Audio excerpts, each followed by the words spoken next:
I've always believed that the mundane moments of our lives are where the most extraordinary things can happen.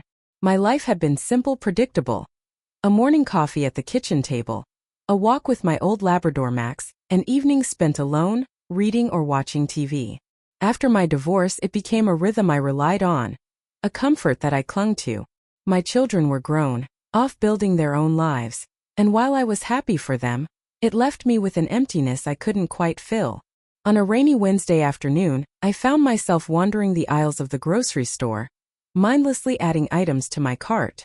I wasn't in a rush. What did I have to hurry home for? It was then, as I stood debating whether to buy the organic or regular tomatoes, that I first noticed him. He was standing a few feet away, staring at a jar of pasta sauce like it held the secrets of the universe.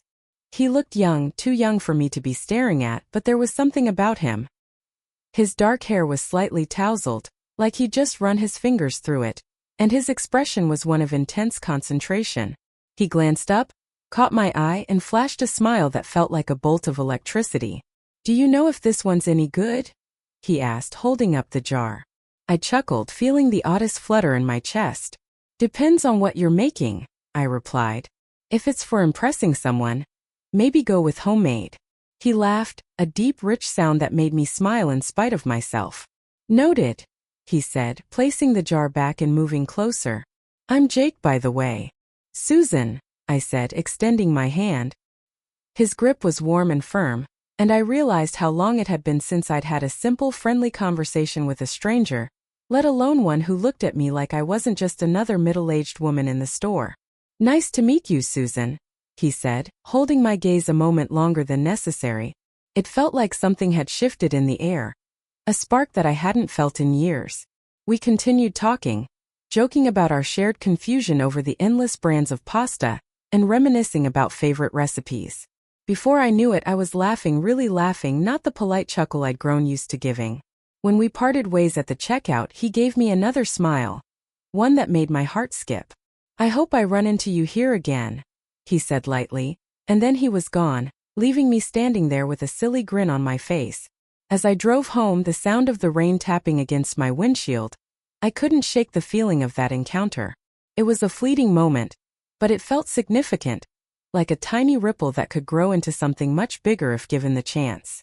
For the first time in a long while, I found myself hoping I'd run into someone again. And I couldn't help but wonder if maybe, just maybe, this small moment might be the start of something new. A week passed, and I couldn't stop thinking about that brief encounter with Jake. It was silly, really. He was just a young guy at the grocery store, probably no older than 30. Yet, the way he looked at me, the ease with which we chatted, made me feel something I hadn't felt in years. It was like a tiny flame had been lit inside me, casting light into corners I'd long since abandoned. The next time I went to the store, I caught myself looking around, hoping to see him again. It was a Saturday morning, and the place was busier than usual, filled with families and weekend shoppers. I was about to give up, feeling ridiculous for even thinking about him, when I heard a familiar voice behind me. "Back for more pasta advice?" I turned, and there he was, Jake, standing with that same playful smile, a basket in his hand. He looked casual, wearing a plain white t-shirt and jeans, but there was something effortlessly charming about him. I laughed, feeling a rush of warmth. "I guess I am." And here I thought I was the only one who frequented this place on a weekend. He shrugged. "You caught me. I actually came hoping I'd run into you." He said it so casually, but the words sent a shiver down my spine. We walked the aisles together, making small talk, but it didn't feel small at all. He told me about his job at a local tech company, how he'd moved to town only a few months ago. I shared bits about my life, how I was an empty nester now, how I'd spent most of my time working as a real estate agent before I decided to take things slower. He listened intently, his eyes never wandering, as if every word I said was the most interesting thing he'd heard all day. It was intoxicating having someone look at me like that. It wasn't just the attention, it was the connection. We joked, we laughed, we talked about everything and nothing. It was so easy, so natural. As we stood by the checkout line, neither of us made a move to leave. He seemed just as hesitant as I was to let this moment end. "Hey," he said suddenly, almost nervously. "There's a cafe down the street. Would you want to grab a coffee?" I hesitated for a second, feeling the weight of the question. It was just coffee, nothing more, right? But there was something in his eyes, an openness, a genuine curiosity that made me say yes before I could talk myself out of it. We walked together to the cafe, and over cups of steaming coffee, our conversation deepened. He told me about his childhood, his love for travel, and how he'd always struggled to find real connections in a world obsessed with superficial things. I found myself sharing more than I expected. Stories about my own youth, the dreams I once had before life took me in a different direction. It felt like hours passed in minutes. He was different from anyone I'd met in a long time, thoughtful, kind, and refreshingly genuine. I realized that I was smiling, really smiling for the first time in ages. When we finally parted ways, he leaned in, close enough that I could smell the faint hint of his cologne, fresh and warm. "This was nice," he said softly. "Can we do it again sometime?" I nodded, feeling a flutter in my chest. "I'd like that," I managed to say, my voice almost a whisper. As I walked back to my car, a strange mixture of excitement and confusion washed over me. It had been so long since anyone had made me feel this way. Like I was someone worth getting to know, worth spending time with. I found myself smiling all the way home, a quiet hope blooming in the corners of my heart. Little did I know, this was only the beginning of something far more profound than I ever could have imagined. It was a quiet Tuesday afternoon when I realized it. The kind of realization that sneaks up on you when you're least expecting it. I was at home, folding laundry in the living room, the TV on in the background, when my phone buzzed with a text. It was from Jake. "Jake, just saw the funniest thing at work. Made me think of you. Want to hear about it over coffee later?" I smiled, feeling a warmth spread through my chest as I typed back a quick reply. It was becoming a habit, these little messages from him throughout the day. An inside joke, a random thought, a picture of something that made him laugh. It was the kind of attention I hadn't had in years, and it felt like a lifeline. As I set the phone down, I paused, staring at the neatly folded pile of clothes in front of me. My hands were shaking slightly. It hit me then like a jolt of lightning. This wasn't just a friendship anymore. Somewhere along the way, in between the coffees, the laughter, and the easy conversation, my feelings for Jake had deepened into something much more. It scared me. I dropped the shirt I was holding and sank onto the couch, trying to make sense of it all. I was 53 years old. Jake was young, vibrant, with his whole life ahead of him. What could he possibly see in me? A woman past her prime, with lines on her face and scars from a lifetime of experiences. It felt foolish to even entertain the idea. And yet, here I was, my heart racing at the thought of seeing him later. I tried to reason with myself. This was just a harmless crush, something born out of loneliness and the kindness of a handsome young man. It would pass, I told myself. But deep down I knew better. It was the way I caught myself thinking about him in quiet moments, the way my day felt brighter when I knew I'd see him. It was the way his smile made my pulse quicken, the way he looked at me like I was the only person in the room. I hadn't felt this kind of excitement in years. Not since before the divorce, when love still felt like something real and possible. But this was different. It wasn't just the excitement of a new romance. It was deeper, rooted in the way he made me feel seen, truly seen for the first time in ages. Later that evening, as I met Jake at the cafe, I couldn't help but watch him closely, searching for any sign that he might feel the same. He was animated, telling me a story about something that had happened at work, and I found myself getting lost in his laughter. It was so easy to be with him, to forget about the rest of the world. At one point, he stopped mid-sentence and looked at me, his expression softening. "What's on your mind?" he asked, leaning in a little closer, his eyes searching mine. I felt a lump form in my throat. I could tell him the truth, admit that I was falling for him, that I hadn't felt this alive in years. Or I could laugh it off, pretend it was nothing. "I was just thinking about how much I enjoy spending time with you," I said quietly, my voice barely more than a whisper. He reached across the table and took my hand in his, giving it a gentle squeeze. "I enjoy it too, Susan. More than you know." The look in his eyes held a kind of unspoken promise, and for a moment, the rest of the world faded away. It was just us sitting there, in our little bubble of connection. As I drove home that night, I realized there was no turning back. I was falling for him, and there was nothing I could do to stop it.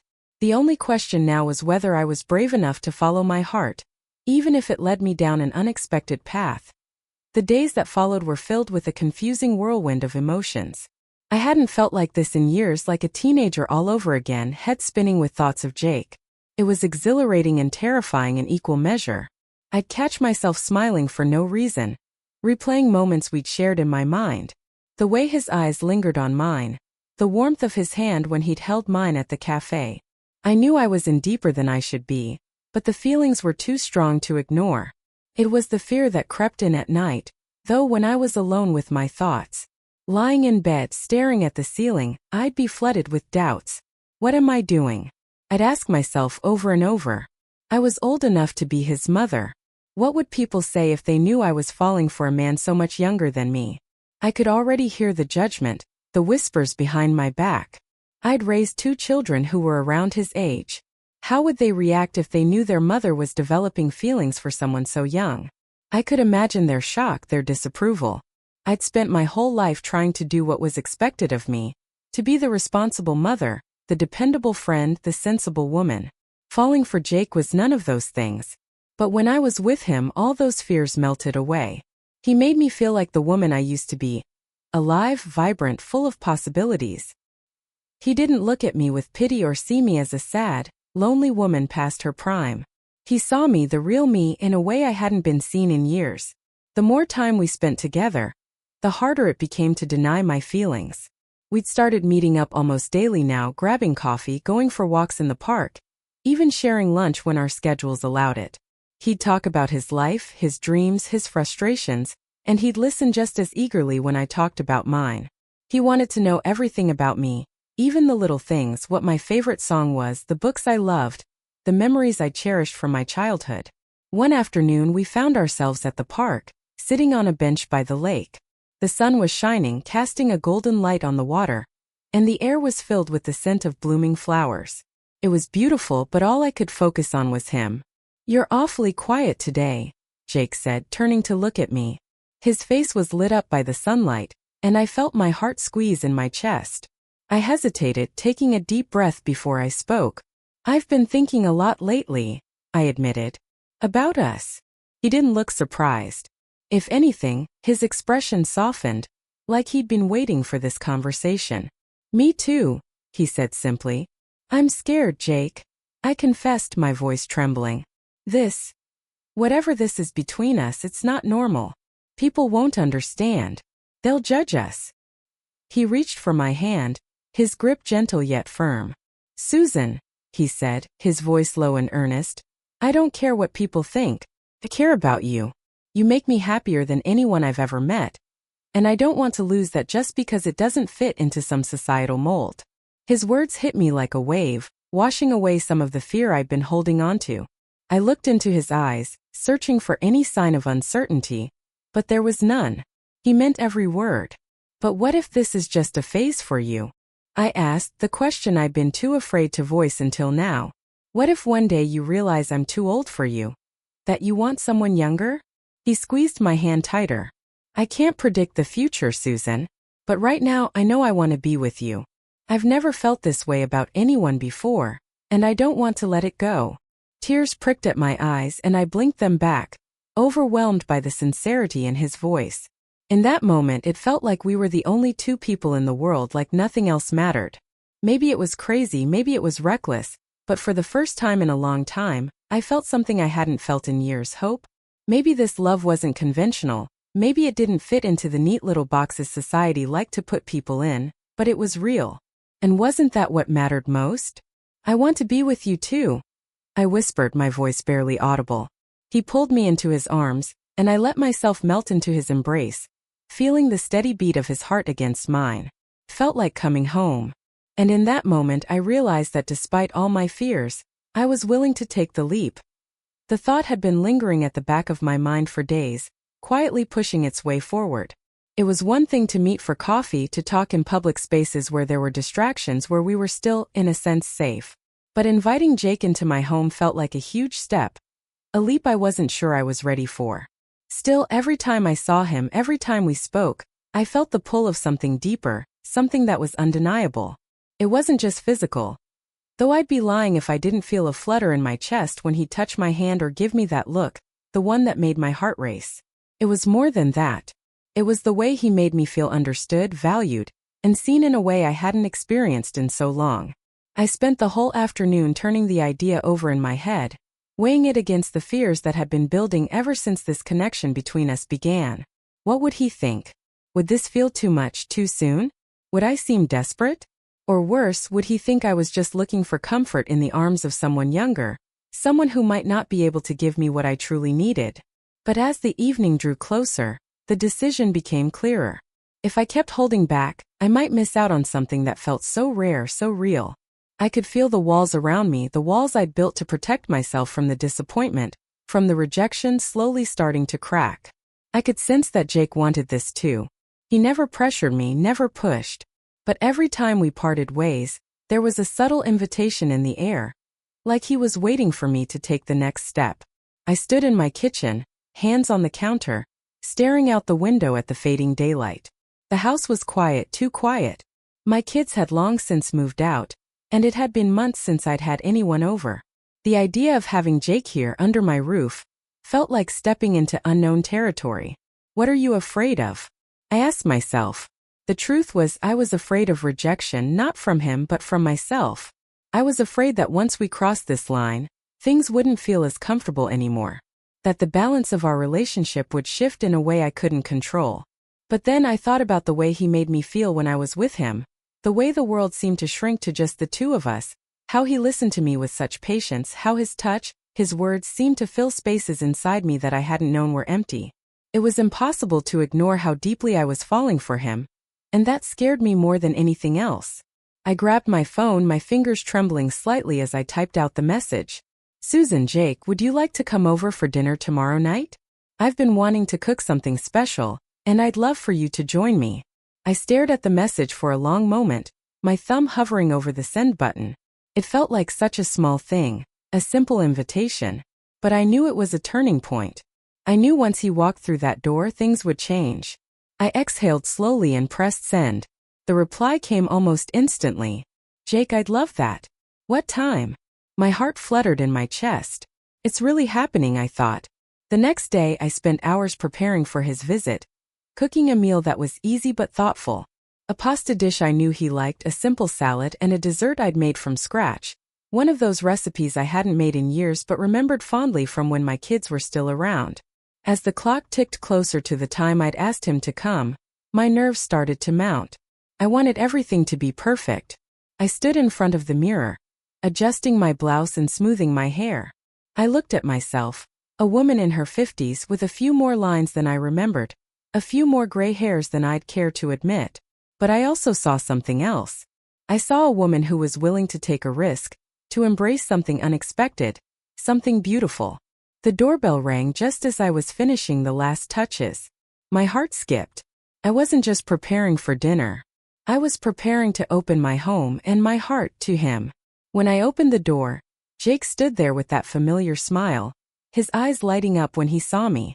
You look great, he said, stepping inside. He smelled like his cologne, warm and comforting, and for a moment all my worries seemed to disappear. Thank you, I said softly, stepping aside to let him in.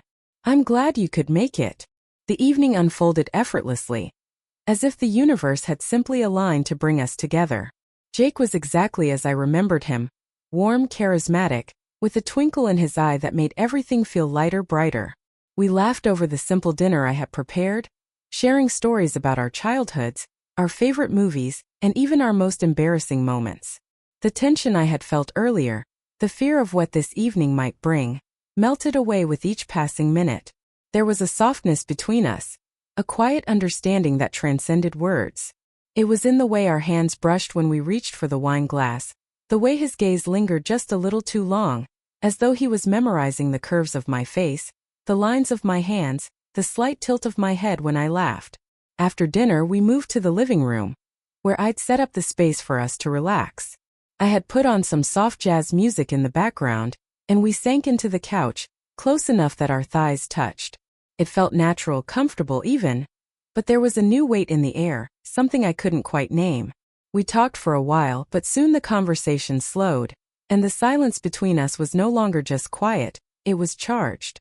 I could feel the pull of his presence, how every small movement seemed amplified, like the space between us was shrinking. Jake reached over and brushed a stray lock of hair from my face, his fingers gentle on my skin. I froze, my breath catching in my throat. The touch was soft, but the effect it had on me was anything but. "I've wanted to do this all night," he said quietly, his voice low and intimate. Before I could respond, he leaned in, his lips brushing against my cheek in a soft, tender kiss. I closed my eyes, feeling the warmth of his breath on my skin, the electricity that sparked between us. "I've wanted this too," I whispered, my heart pounding in my chest. His lips found mine again, this time with more certainty. The kiss was slow, gentle, but there was an undercurrent of something more. Something that was undeniable. The world outside seemed to fade away as our connection deepened.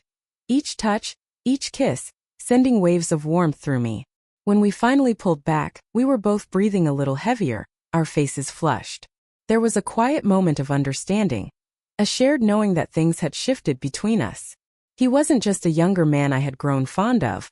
He had become someone I wanted deeply and passionately. Jake took my hand in his thumb gently rubbing the back of it as he looked at me with an intensity that made my heart race. "Are you sure about this?" he asked, his voice soft, filled with tenderness and respect. I nodded without hesitation. "I'm sure," I said, my voice steady despite the rapid beat of my heart. He stood up slowly, offering his hand to me. I took it, rising to my feet, and he led me toward the bedroom. It was a quiet, unspoken agreement that we had crossed a threshold together. A threshold I hadn't expected to cross, but now that I was here, I didn't want to turn back. We were both nervous, but there was a trust between us. A trust that had been built over the weeks of friendship. Jake was kind, patient, and everything about him, his touch, his smile, the way he looked at me, made me feel like I was the most important person in the room. As we lay together, the room bathed in soft light. There was a comfort, a connection that went beyond the physical. It was more than just the warmth of our bodies pressed close. It was the warmth of our hearts, of two people finding each other at the right time, despite the world's judgments. Later, as we lay side by side, our fingers intertwined, I realized that this was more than a simple night. It was the beginning of something. Something that, even in the quiet moments of vulnerability and uncertainty, felt so incredibly right. Jake looked at me then, his expression tender but filled with something I couldn't quite place. "I'm glad we did this," he said, his voice soft but certain.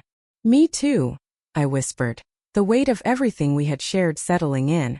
And in that moment I understood. This was more than just a fling, more than a passing attraction. This was something real. The days after Jake left my house were filled with a new kind of quiet. Not the emptiness I had felt before, the loneliness that had followed me like a shadow for years, but something deeper, more complicated. The silence now held an undercurrent of possibility, a space that wasn't empty but filled with thoughts, emotions, and memories of the night we had shared. I spent hours in my own mind replaying the moments, his smile, the feel of his body against mine, the way he had made me feel so cherished and desired. But it wasn't just the physical connection. It was something more profound. In those few hours, I had felt seen in a way I hadn't in ages. It was as if everything I had been hiding from, the fears, the insecurities, the doubts about my age and my place in the world, had been momentarily erased. Lying in bed at night, the memory of his touch still warm on my skin, I couldn't help but ask myself, why is this so wrong? Why did it feel so natural to be with him, to open myself to him in a way I hadn't done with anyone in so many years? I had spent so much of my life defining myself by others' expectations. As a mother, a wife, a daughter, I had always been the caretaker, the one who put everyone else's needs ahead of my own. But this was for me. This was mine. But even in the joy that filled me, there was still the weight of societal judgment pressing against me. What would people say if they knew? Would they think I was foolish, desperate, or just going through a midlife crisis? Was I doing this just because I wanted to feel young again, to recapture a part of myself that I had left behind? I couldn't help but feel conflicted. The reality of our age difference was undeniable. Jake was 20 years younger than me. In some ways that felt like a lifetime, a chasm that separated us from the world around us. He had a future ahead of him, a life that was just beginning, while I was nearing the end of mine. It seemed foolish to think this could last, Foolish to hope that this connection would somehow defy the odds. But as I thought more about it, I realized something important. Age doesn't define love. It doesn't dictate who you can connect with, or who can make you feel whole. Love is messy, imperfect, and unpredictable. It doesn't always fit into the neat boxes society likes to create. But that doesn't make it any less real. And Jake made me feel real. He made me feel alive in a way I had forgotten was possible. Yes, he was younger, but the way he cared for me, the way he treated me, made me feel like the most important person in his world. That was something I hadn't felt in years, maybe ever. The more I thought about it, the more I realized that the fear of judgment, the fear of what others might think, was holding me back. I wasn't a victim of time or societal expectations. I was a woman who was capable of loving deeply, of giving and receiving love in a way that was not defined by age or the number of years between us. Jake and I had a connection that was beyond what I had ever imagined. It wasn't about filling a gap or chasing a fantasy. It was about two people with all their flaws and imperfections, coming together in a way that felt right. And so, despite all the fears and uncertainties, I couldn't deny what was growing between us. I was willing to take the risk. I was willing to throw out the rulebook and let love take me where it would. Because, in the end, the only thing that really mattered was how he made me feel and how I made him feel. As I sat at my kitchen table the next morning, staring out at the world I had always known, I realized that I was no longer the woman I had been before Jake entered my life. I wasn't the same woman who had lived in fear of being judged, of being alone. I was someone who had learned that love doesn't follow rules, and it doesn't care about age. Just is. Jake had shown me that. And for that, I was eternally grateful. The days that followed Jake's visit felt like an unfolding, like pages turning in a book I hadn't expected to write. But I was writing it now, one moment at a time, letting the words spill out without fear, without hesitation. There were no more doubts, no more questioning myself at every turn. I had been so careful for so long, so protective of my heart, so wrapped up in the fear of what others would think. But now with Jake I had found something I hadn't realized I was missing, something so simple, so pure. It was the freedom to love, to feel, to be without apology. I spent a lot of time thinking about love and what it meant to me, what it meant in the context of my life now. I had been raised on the notion that love had a timeline, that it followed a predictable pattern: meet someone young, marry, have kids, grow old together. But life, as I had come to realize, didn't always follow a script. It didn't care about timing. It didn't care about what others expected or how others might judge. I had spent so many years measuring my worth against society's standards, trying to fit into roles that had never quite felt right. As a mother, a wife, I had learned to be selfless, to give and give, expecting nothing in return. But with Jake, I had learned the power of receiving, of opening my heart without fear of what might come next. He didn't see me as a woman past her prime. He saw me as someone worthy of love, worthy of affection, worthy of passion. And I realized, in the quiet moments between us, that I had always been worthy of those things. Age had never diminished that. It had only made me wiser, more certain of what I wanted, more aware of what I needed. Jake and I, we had created something that went beyond our age difference, beyond the whispers that would inevitably follow us. We had something real, something built on mutual respect, shared joy, and an undeniable connection.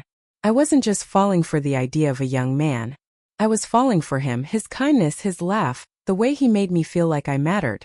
And when we were together, it wasn't just about passion, though that was undeniable. It was about the small things, the way his hand fit perfectly in mine, the way he held me close when I needed comfort, the way he made me feel seen, heard, and truly alive. As I sat on my porch watching the sun dip below the horizon, I thought about everything I had learned in this unexpected chapter of my life.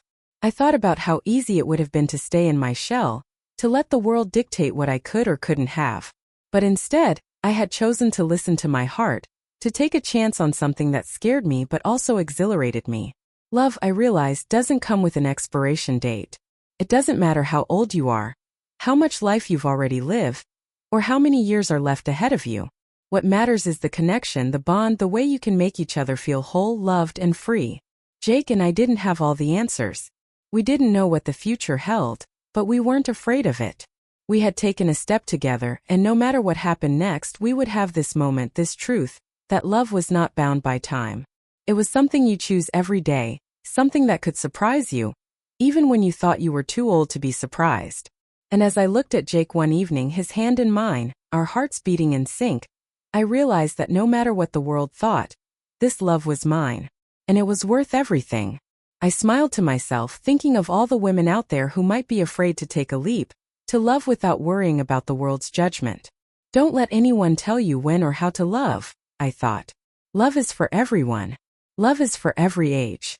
And it's always worth it. The end.